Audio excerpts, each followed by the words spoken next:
perfect self-expression, or the divine design. There is for each man perfect self-expression. There is a place which he is to fill and no one else can fill, something which he is to do, which no one else can do. It is his destiny. This achievement is held, a perfect idea in divine mind, awaiting man's recognition. As the imaging faculty is the creative faculty, it is necessary for man to see the idea before it can manifest. So man's highest demand is for the divine design of his life. He may not have the faintest conception of what it is, for there is, possibly, some marvelous talent hidden deep within him. His demand should be, Infinite Spirit, open the way for the divine design of my life to manifest. Let the genius within me now be released. Let me see clearly the perfect plan. The perfect plan includes health, wealth, love and perfect self-expression. This is the square of life, which brings perfect happiness.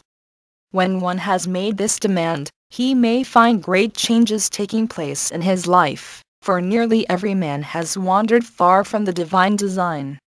I know, in one woman's case, it was as though a cyclone had struck her affairs, but readjustments came quickly, and new and wonderful conditions took the place of old ones.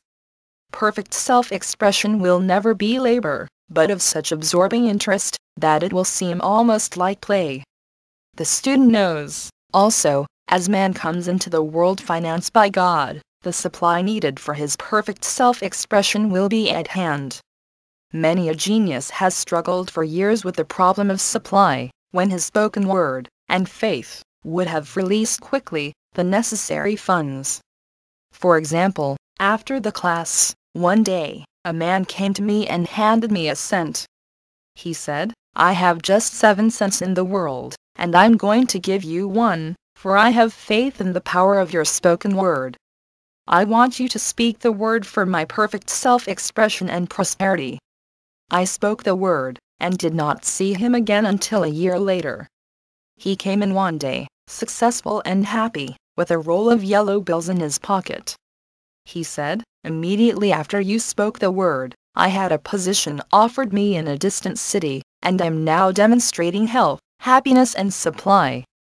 A woman's perfect self-expression may be in becoming a perfect wife, a perfect mother, a perfect homemaker, and not necessarily in having a public career. Demand definite leads, and the way will be made easy and successful. One should not visualize or force a mental picture.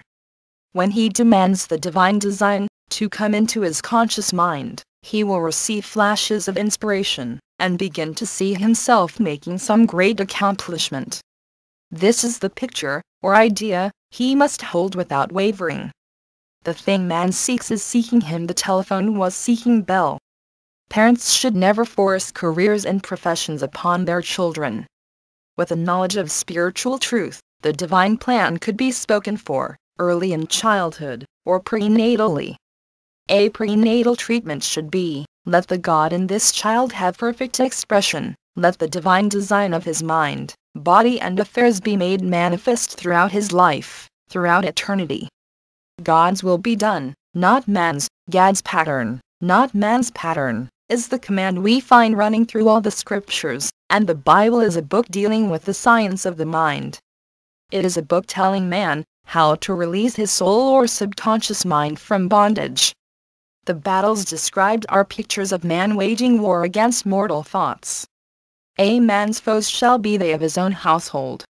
Every man is Jehoshaphat, and every man is David, who slays Goliath mortal thinking with the little white stone faith. So man must be careful that his is not the wicked and slothful servant who buried his talent. There is a terrible penalty to be paid for not using one's ability. Often fear stands between man and his perfect self-expression. Stage fright has hampered many a genius. This may be overcome by the spoken word or treatment. The individual then loses all self-consciousness, and feels simply that he is a channel for infinite intelligence to express itself through. He is under direct inspiration, fearless and confident, for he feels that it is the Father within him who does the work. A young boy came often to my class with his mother. He asked me to speak the word for his coming examinations at school. I told him to make the statement, "I am one with infinite intelligence. I know everything I should know on this subject." He had an excellent knowledge of history, but was not sure of his arithmetic. I saw him afterwards, and he said, "I spoke the word for my arithmetic, and passed with the highest honors, but thought I could depend on myself for history, and got a very poor mark." Man often receives a setback when he is too sure of himself, which means he is trusting to his personality and not the Father within. Another one of my students gave me an example of this. She took an extended trip abroad one summer, visiting many countries, where she was ignorant of the languages. She was calling for guidance and protection every minute, and her affairs went smoothly and miraculously. Her luggage was never delayed nor lost. Accommodations were always ready for her at the best hotels, and she had perfect service wherever she went. She returned to New York. Knowing the language, she felt God was longer necessary, so looked after her affairs in an ordinary manner. Everything went wrong, her trunks delayed, amid inharmony and confusion. The student must form the habit of practicing the presence of God every minute. In all thy ways acknowledge Him, nothing is too small or too great. Sometimes an insignificant incident may be the turning point in a man's life. Robert Fulton, watching some boiling water, simmering in a tea kettle, saw a steamboat. I have seen a student, often, keep back his demonstration, through resistance, or pointing the way. He pins his faith to one channel only, and dictates just the way he desires the manifestation to come, which brings things to a standstill. "My way, not your way," is the command of infinite intelligence. Like all power, be it steam or electricity, it must have a non-resistant engine or instrument to work through, and man is that engine or instrument. Over and over again, man is told to stand still. "O Judah, fear not, but tomorrow go out against them, for the Lord will be with you. You shall not need to fight this battle, set yourselves, stand ye still, and see the salvation of the Lord with you." We see this in the incidents of the $2,000 coming to the woman through the landlord, when she became non-resistant and undisturbed, and the woman who won the man's love after all suffering had ceased. The student's goal is poise. Poise is power, for it gives God power a chance to rush through man, to will and to do its good pleasure. Poised, he thinks clearly, and makes right decisions quickly. He never misses a trick. Anger blurs the visions, poisons the blood, is the root of many diseases, and causes wrong decision leading to failure. It has been named one of the worst sins, as its reaction is so harmful. The student learns that in metaphysics sin has a much broader meaning than in the old teaching. Whatsoever is not of faith is sin. He finds that fear and worry are deadly sins. They are inverted faith, and through distorted mental pictures, bring to pass the thing he fears. His work is to drive out these enemies from the subconscious mind. When man is fearless, he is finished. Maeterlinck says that man is God-afraid. So, as we read in the previous chapters, man can only vanquish fear by walking up to the thing he is afraid of. When Jehoshaphat and his army prepared to meet the enemy, singing "Praise the Lord, for his mercy endureth forever," they found their enemies had destroyed each other, and there was nothing to fight. For example, a woman asked a friend to deliver a message to another friend. The woman feared to give the message, as the reasoning mind said, "Don't get mixed up in this affair, don't give that message." She was troubled in spirit, for she had given her promise. At last, she determined to walk up to the lion, and call on the law of divine protection. She met the friend to whom she was to deliver the message.